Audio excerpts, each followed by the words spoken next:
Para comprender las leyes de los gases ideales, hay que saber primeramente que un gas ideal es un gas teórico compuesto por partículas que se mueven al azar y que no interaccionan entre ellas.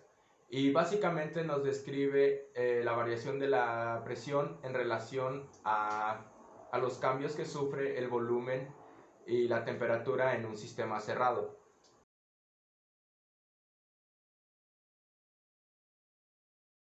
La imagen que acaban de ver es gráficamente las leyes de las que hablamos, y estas leyes nos ayudan a saber el comportamiento de un gas en un sistema cerrado. Y básicamente lo que nos dicen estas leyes es que la relación entre presión y volumen, volumen y temperatura, y presión y temperatura siempre serán constantes. La diferencia entre calor y temperatura es demasiado sencilla. El calor no es más que la transferencia de energía de un cuerpo a otro, y la energía es la medida de la energía cinética de las moléculas de un material. O sea, básicamente el calor es una forma de energía y la temperatura es la medida del calor. Hay muchas formas de representar esta diferencia, pero una ejemplificación para que quede más claro se hace ideal. Supongamos que tienes una taza de café y una jarra de café. La taza como la jarra podrían estar a una misma temperatura. Sin embargo, la jarra tendría más calor porque al contener más líquido tendría más energía térmica total. La ley cero de la termodinámica nos dice que si dos cuerpos están en equilibrio térmico con un tercero, estos a su vez estarán en equilibrio entre sí. Como ven en esta ejemplificación, no hay necesidad de que el cuerpo A con el B estén en contacto directo. Mientras estén en contacto con el cuerpo C y estos se encuentran en equilibrio térmico, los tres cuerpos se encontrarán en dicho equilibrio. Y el equilibrio térmico no es más que un estado donde dos cuerpos igualan su temperatura.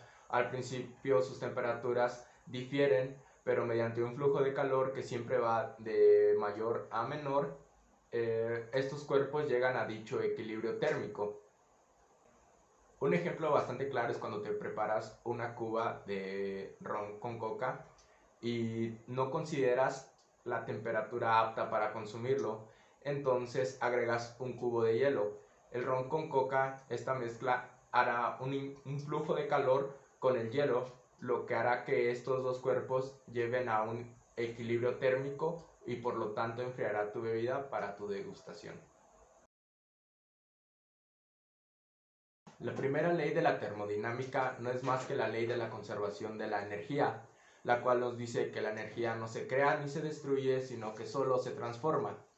Esta ley se puede aplicar a los diferentes procesos o operaciones que llevan un flujo de energía, donde por ejemplo se aplica para calcular cuánto trabajo se requiere o cuánto calor se liberó.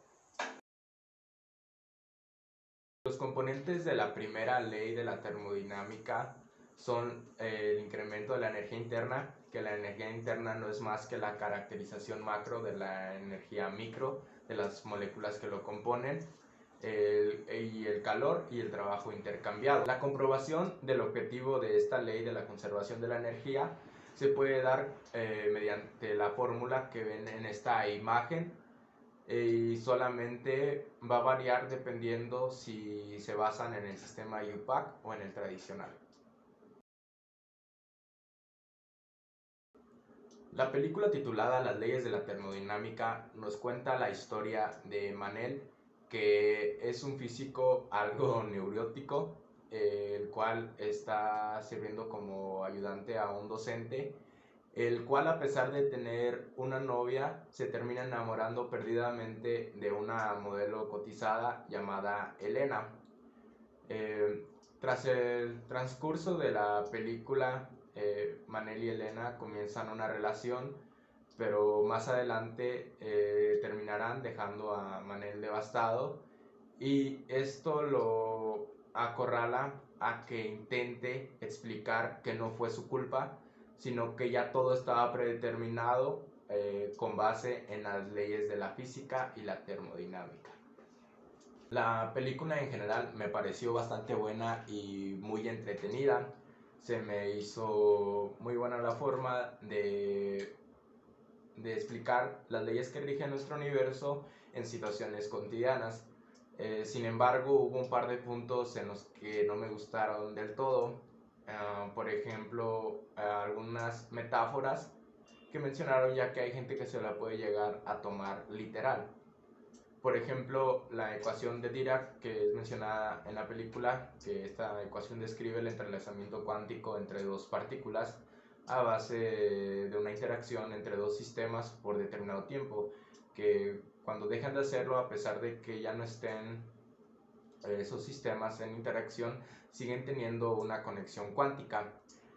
Esto desde luego en la física es una ecuación muy compleja, pero que hay personas que lo toman literal y lo llegan hasta sobrenombrar como la ecuación del amor, lo cual pues es algo absurdo porque estamos hablando de interacciones a nivel molecular y pues no es correcto llevarlos a relaciones sentimentales. Pero es que una ecuación compleja de física cuántica no va a describir que tú sigas sintiendo sentimientos sobre tu ex. Resumidamente, la película me pareció bastante buena. Me hace muy interesante la forma de ejemplificar esas leyes que rigen en nuestro universo de una manera más entretenida, y es una muy buena forma de aprender física y termodinámica sin aburrir.